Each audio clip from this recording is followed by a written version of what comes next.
All right, guys, so I hope that you have enjoyed this season of Evasion, and I wanted to leave you guys with a story because as we're talking about everything, so many past situations, I can see this convergence in this arc that has kind of led me to where I am right now. So many of the topics that are kind of hot button topics right now in the news, crime, violence, the ability to carry a firearm for personal protection, even things like the knockout game and surviving being attacked on the street and Asian violence or being a security guard. I have a story that I wanted to share with you guys that I think is so applicable because so many of these things, they played out into a situation that has really shaped who I am today. In 2009, 2010, I believe, I was living right outside of Philadelphia. I was dating a beautiful young lady, and we decided to go down to the 4th of July festivities in the inner side of Philadelphia. This would be what's called City Center, and this is where all of the museums, a lot of the parks, if you think of the museum that Rocky runs up the stairs, this is in that area, and they were having a huge 4th of July shindig concert and fireworks. We actually got a hotel right outside of Philadelphia. We went down on the 3rd, and we were there for the 4th. We were going to come back on the 5th. Now, in Pennsylvania, they actually have pretty decent, at the time, concealed carry laws, but if you were within this one area, you were not allowed to have a concealed carry firearm. If you were in this mall area, if you were in this center city area where all the museums are, you cannot carry a firearm. So at the time, I actually have my concealed carry license, and I fought with going to this thing and being there and being in an area that even then I knew was a very dangerous area, but I did not want to break the law. Clearly, I'm a law-abiding citizen. So what do? I leave my firearm at home. We end up going to the hotel. We end up having a great first night. And then on the 4th of July, first thing in the morning, 11 o'clock, we go down to City Center. We take a bus and it drops us off right there at the stairs where Rocky runs up and does the famous arms up pose. We have a great time, a great night. But from the time that we got there at 11 a.m., all the way to the end of the fireworks, which was about 12:30 in the morning, it had gone from a few hundred people to close to 1 million people. Where the bus was supposed to pick us up had now moved about 6 blocks away due to the number of people that were in that area. So at this point in time in 2008, 2009, clearly our cell phones are not what they are now, our GPS is not what it is now, and we're trying to follow this tracker to find the bus that's going to take us back to our hotel that's on the outside of Philadelphia. The bus that it tells us to take is about 6 blocks away. We walk there, we get there, it's about 1:15 in the morning, and we get on the bus. As the bus starts to depart that center city area, we notice that we're getting further and further away from where we are and closer to a more nefarious neighborhood, shall we say. The lights are starting to get fewer and farther between. The buildings and the homes are starting to become more and more dilapidated. And as we're on this bus, more and more people that look like gang members and drug addicts and just really bad people are starting to get onto this bus. The girl that I'm with starts to get extremely nervous, and at one point she looks at her phone and she goes, "This is the bus stop that we have to get off at in order to catch the second bus back to the hotel." And she pulls on the lever that alerts the bus driver to stop. The second that the bus stops, she runs right off the back side of the bus. Me being her boyfriend, I go directly after her, and the second that my feet hit the ground, the bus driver does a 3-point turn. And he's out of there. And I look around and we are standing in motherfucking Beirut. It looks like I can't even do justice the area that we are in. We are in one of the worst neighborhoods in South Philly, and the bus stop that my girlfriend has found on her phone that has told her this is where we have to get off at in order to get to the second bus. The only thing that's left of it is half of the original bus stop seat. It's gone, it's decimated, and the bus is gone. So it's almost 1:30, 1:45 in the morning, and as I look around, I start seeing on this corner, 5 guys. On this corner, 3 guys. On this corner, 2 guys. And I'm like, this is not good. My only thought was, we have to get as close to the highway as possible. We're gonna be attacked at any point in time.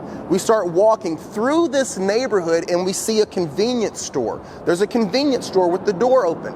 As I go into this convenience store, the guy at the register looks at me and says, "Get the fuck out of here. You don't belong here." I immediately turn, we walk down 2 more blocks and we get to what is a makeshift Chinese restaurant. Now, I will add the video into this.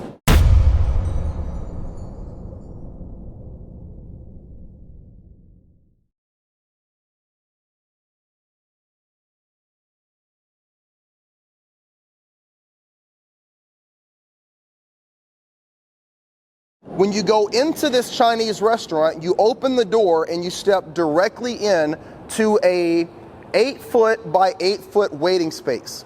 On the opposite side of that waiting space is a huge bulletproof glass window. You place your order, the people that are working behind there cook the food, and they give it to you in almost like a bank teller type shit. You know what I mean? So like, we go in there and they're just about to lock the door. The lady's putting the key in the door and I grab it, I open it, I run in, and I've got this beautiful, sorority girl next to me, and the lady looks at me and looks at her and she goes, "What are you doing?" And I said, "We need a cab right now." And she goes, "Cab, no, come here." I said, "Then I need the police." And she says, "Police, no, come here." I begged her. I said, "I will give you every bit of money that I have. Please let us behind this bulletproof glass." She says, "No." But I call friend. She makes a phone call to her friend. Me and the female sit down right next to this door.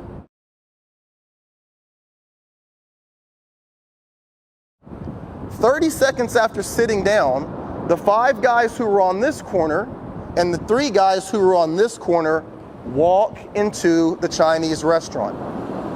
The female that I'm with grabs me and she pulls herself into me, and the 8 guys stand in front of me. One of them continues to kick my foot, and he says, "Hey, nigga, where the fuck you from? Hey, you don't hear me talking to you? Huh? You want me to ask your bitch?" This continues to go on for another 30 seconds, and in my mind and in my heart and in my soul, I am so aware of what is about to happen.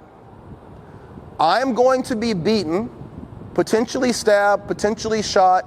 The woman that I'm with more than likely is about to be raped. And at this point in time, the only thing that I could think of was, one of these guys is going with me.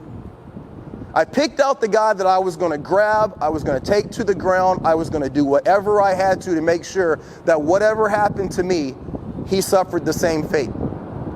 And right before I did something, the door opens, and a security guard, armed, walks into the Chinese restaurant. He looks back behind the glass and he goes, "Julianne, I'm so glad you're still open. I want to get those egg rolls." And he looks over and I see him and I think to myself, here's your only opportunity. I get up and I act as if I had known him my whole life. "Steve, what's going on, man? So good to see you." I get up, I go over to him, I give him 5. "I don't think I know you, bro." No, we went to school together, right? You went to 35. What's 35? "We went to school together at 35, right?" No, I don't think so, man. I think you got me mixed up with somebody else." The entire time that we're having this conversation, a van pulls up, and it's the friend of the lady who works at the restaurant. She points and she goes, "Your ride is here." I grab my date. We get into the car of an Asian man that doesn't speak very much English. I give him $75 cash that I had in my pocket. I said, "Get me the fuck out of here." We get back to the hotel. The girl that I'm with says, "Take me home. We're done." The reason why I share this story is that over the past 2 years, one of the conversations that's come up has been the violence against the Asian community. In that conversation, the issues between the Asian community and the black community have also come up.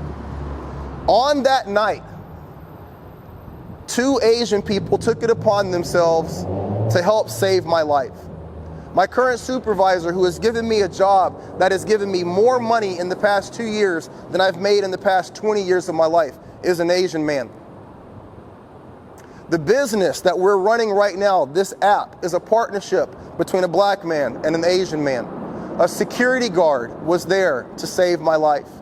The fact that I couldn't protect myself in that situation had to do with unjust and unconstitutional gun laws.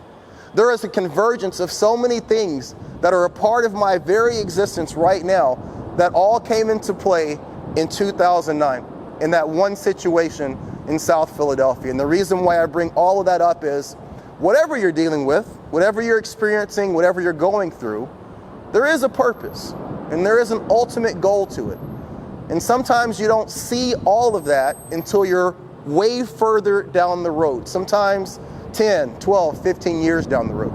I hope that as we share this information with you, as we continue to put out this information, make these videos, and bring them to you via this app and other avenues, that you'll take to heart why we're doing it. It's to not only make you a better security guard, but to make you a better protector and to make you a better provider for your family and your community. Guys, we all have a responsibility, not just to ourselves, but to others. Those people took it upon themselves that day to help me. And now I understand that that's why I'm here to help you. Okay? Thanks a lot for being here, guys. Stay frosty. Be great.